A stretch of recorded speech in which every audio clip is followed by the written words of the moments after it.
మనకి విచ్చేసిన స్టేజ్ మీద ఉన్న పెద్దలకి అందరికీ నమస్కారం. అలాగే అబ్దుల్ అజీజ్ గారికి, అలాగే మేయర్ గారికి, అలాగే మున్సిపల్ కమిషనర్ గారికి, మిగతా అధికారులకి, అలాగే నా ఇక్కడికి విచ్చేసిన ప్రతి ఒక్కరికి కూడా, ఈ కమిటీ సభ్యులందరికీ కూడా ధన్యవాదాలు తెలుపుకున్నాను. ముఖ్యంగా ముస్లిం ఎంప్లాయీ వెల్ఫేర్ అసోసియేషన్ వాళ్ళు నిన్న వచ్చి ఈరోజు ఈ కార్యక్రమం ఉంది, మేము 10th క్లాస్ ఫస్ట్ క్లాస్లో ఫస్ట్ మార్క్స్ వచ్చిన వాళ్ళకందరికీ ఒక 60 మందికి మా మైనారిటీ వెల్ఫేర్ సంక్షేమం తరపున వాళ్ళకి ప్రైజ్ మనీ ఇవ్వబోతున్నాము అని చెప్పినప్పుడు చాలా సంతోషం వేసింది. ఎందుకంటే ఇది ఈరోజు 10th క్లాస్ రిజల్ట్స్ వచ్చి ఇప్పటికి ఒక 1 వీక్ 10 డేస్ అయింది.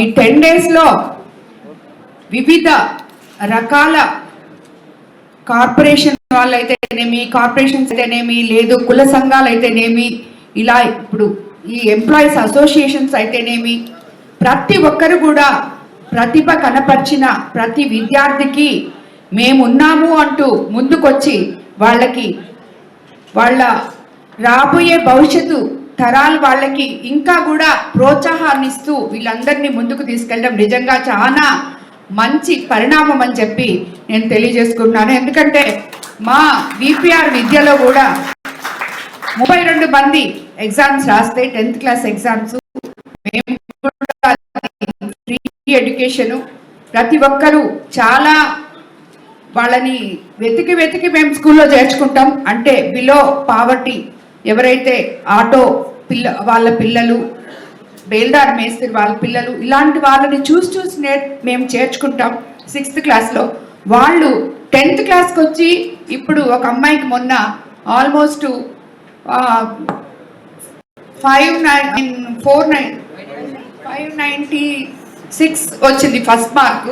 సో వాళ్ళకి మేము ఫర్దర్గా వాళ్ళు చదివినంత కాలం మా విపిఆర్ ఫౌండేషన్ సపోర్ట్ చేస్తూ చదివిస్తూ ఉంటుంది. ఈసారి అలాగే ఒక ఆటో డ్రైవర్ పాప వాళ్ళ కూతురు అన్ని మార్క్స్ తెచ్చుకొని, మేడం నేను డాక్టర్ని అవ్వాలి అని చెప్పి వచ్చి నా దగ్గర చెప్పినప్పుడు నిజంగా చాలా సంతోషం అనిపించింది. ఒక్క పాపకి అలా ఇప్పుడు అంతమందికి చదువు చెప్పినా, ఒక్కలే చెప్పినా, ఇలా కొంచెం సపోర్ట్ చేసినా అది పిల్లల్ని ప్రోత్సహించడమే. రాబోయే రోజుల్లో భావి తరాల వాళ్ళ భవిష్యత్తుకి మనం అండగా నిలవడము అని చెప్పి నేను అనుకుంటాను. ఇలా చేసే ప్రతి ఒక్కరు కూడా నిజంగా వాళ్ళందరికీ కూడా నేను ధన్యవాదాలు తెలుపుకుంటున్నాను. ఈరోజు పొద్దున్నే కూడా గాండ్ల కులానికి సంబంధించిన వాళ్ళు కూడా చేశారు ఇలాగే. ఇప్పుడు మీరు మైనారిటీకి సంబంధించి మీరు ఇస్తున్నారు. వాళ్ళు 28 జిల్లాల నుంచి ఇక్కడ తీసుకొని వచ్చి నెల్లూరులో ఇవ్వడం అనేది చాలా గొప్పగా అనిపించింది నాకు. అదేవిధంగా ఈరోజు ఇక్కడికి వచ్చిన చిన్నారులందరూ కూడా ఆల్ ది బెస్ట్, కంగ్రాచులేషన్స్. రాబోయే రోజుల్లో మీరు ఒక గోల్ ఎంచుకొని ఆత్మస్థైర్యంతో, మనోధైర్యంతో, పాజిటివ్ థింకింగ్తో ముందుకెళ్ళాలని చెప్పి నేను మిమ్మల్ని అందరినీ కోరుకుంటున్నాను. పిల్లలకి అందరికీ ఒకటే చెప్తున్నాను, జీవితం వేరే, జీవనం వేరే. జీవితం మన తల్లిదండ్రులు వాళ్ళ కోసం, వాళ్ళ కన్న కలల కోసం మనం ఏదో ఒక రకంగా మెట్లు ఎక్కుతూ వెళ్ళాలి. జీవనం కోసం మీరు చదువులు చదవాలి. చదువు ఒక్కటే కాదు, ఈరోజు మారల్ వాల్యూస్ ఎన్నో ఉన్నాయి. ఏదైనా కూడా ఒక గోల్ చదివి మీరు డిగ్రీలు చేసి ఐఏఎస్ ఆఫీసర్లో, ఐపీఎస్ ఆఫీసర్లో అయితే మీ తల్లిదండ్రులు చాలా సంతోషపడతారు. అలా కాని పక్షంలో అందరికీ అన్ని కెపాసిటీలు ఉండవు. అలా కాని పక్షంలో ఏం పోయేది లేదు. మన జీవితం ఉంది, ఏదైనా చేయగలం, మనం ఏదైనా సాధించగలం మనం అనుకుంటే అనే ఒకే ఒక గోల్తో మీరు ముందుకు వెళ్ళాలని, ఎప్పుడు కూడా మీరు ఒక ఆలోచన చేసే ముందు మీకోసం కలలుగలే మీ తల్లిదండ్రుల గురించి మీరు ముందుగా ఆలోచించాలని చెప్పి నేను మిమ్మల్ని అందరినీ కోరుకుంటూ, మీకు అందరికీ రాబోయే రోజుల్లో బంగారు భవిష్యత్తు ఉండాలని, అలాగే సోషల్ మీడియాని మనం మంచిగా వాడుకోవాలి కానీ చెడుగా వాడుకోకూడదు.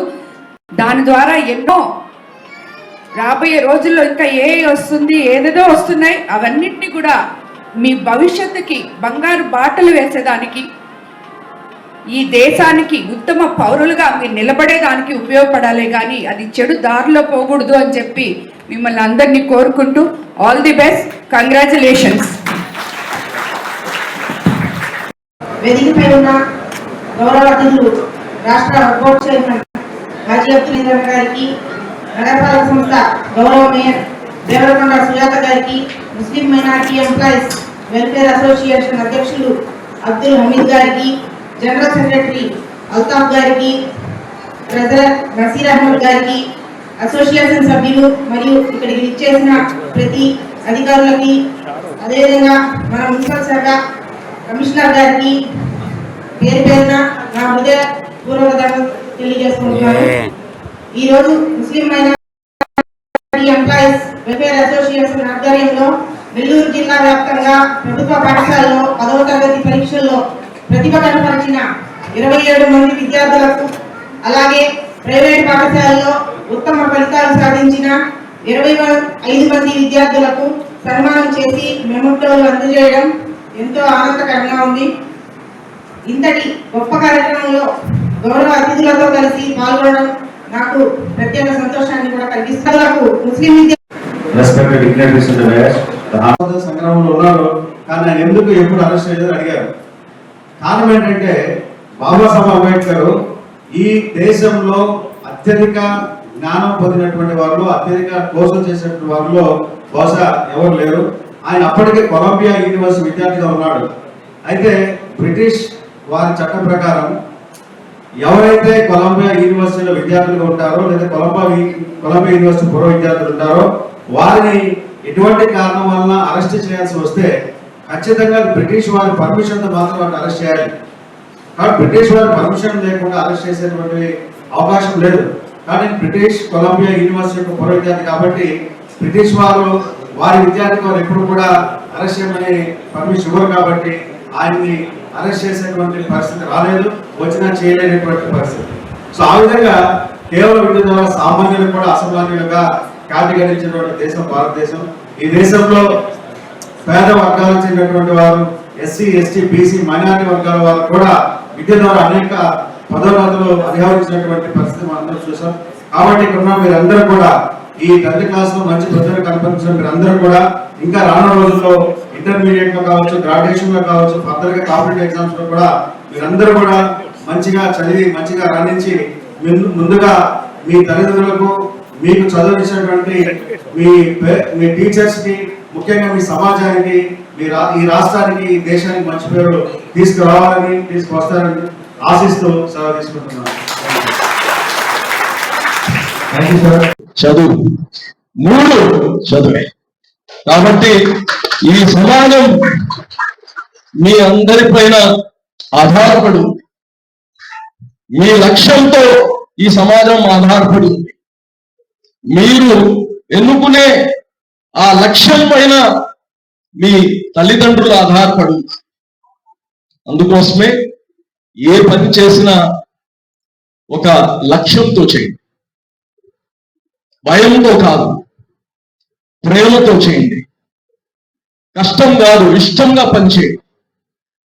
ఈరోజు రాష్ట్రంలో, బహుశా భారతదేశంలోనే వక్ఫ్ బోర్డు నుంచి ఎక్కడ కానీ పిల్లలకి చదివియాలనే ఒక ఆలోచన రాలేదు. వక్ఫ్ బోర్డులో లక్షల కోట్ల ఆస్తులు ఉన్నాయి. ఆ ఆస్తులన్నీ అన్యాక్రాంతం అయిపోయినాయి. చెప్పుకోవడానికే మన పూర్వీకులు, మన సమాజంకి పెద్దవాళ్ళు, రాజులు, నవాబులు, పెద్ద మనసుండే వాళ్ళు అందరూ వక్ఫ్ చేసిపోయారు ఆస్తులు. ఎవరి కోసం? మన అందరి కోసం, మన భవిష్యత్తును బాగుపడాలని. అయితే అవి సరైన వ్యక్తులు కూర్చోక, సరైన మేనేజ్మెంట్ జరగక అవన్నీ అన్యాకాంతరమై ఈరోజు అటువంటి క్లిష్ట పరిస్థితుల నుంచి కానీ ఈ బిడ్డలకి ఏదో ఒక భవిష్యత్తు ఉండాలి, అందరికీ చేయాలని ఆశ ఉంది నాకు.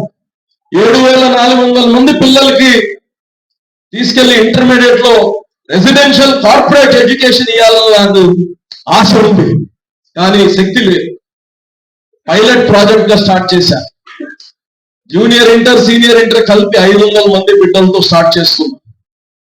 దానికే నాకు 15 కోట్ల రూపాయలు అవుతుంది సంవత్సరం.